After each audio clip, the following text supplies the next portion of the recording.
Aujourd'hui, on est ici surtout pour défendre les conditions de travail de mes collègues du second degré.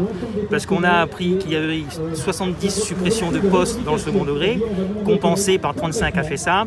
Qu'est-ce que ça veut dire? Ça veut dire que des collègues vont perdre leur poste, des collègues vont devenir TZR, et donc, ou encore plus grave, les collègues qui vont demander des demandes de temps partiel, de travailler pour des raisons personnelles ou des raisons professionnelles à temps partiel, vont voir leurs demandes refusées.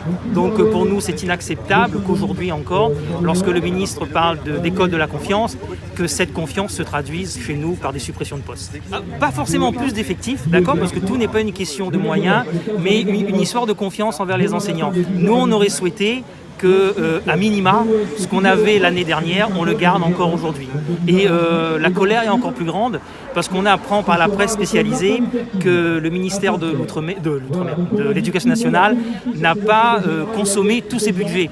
Ça fait 2 années de suite que les budgets de l'Éducation nationale ne sont pas consommés. Et qu'est-ce qu'on fait? Au lieu de préserver les emplois, eh ben on continue à les supprimer. Donc ça, pour nous, c'est totalement inacceptable. Lorsqu'un collègue perd un poste, ça engendre derrière des situations familiales ou professionnelles hyper compliquées. Et ce n'est pas uniquement qu'un chiffre qu'on supprime, mais des élèves qui vont perdre un enseignant ou un collègue qui va voir sa situation professionnelle, voire même personnelle, se dégrader.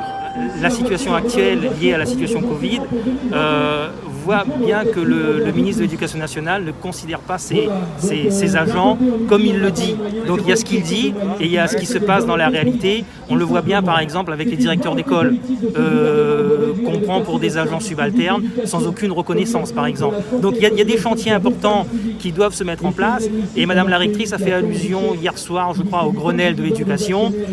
Force est de constater que ce Grenelle de l'éducation, ce n'est que des belles phrases sur un papier.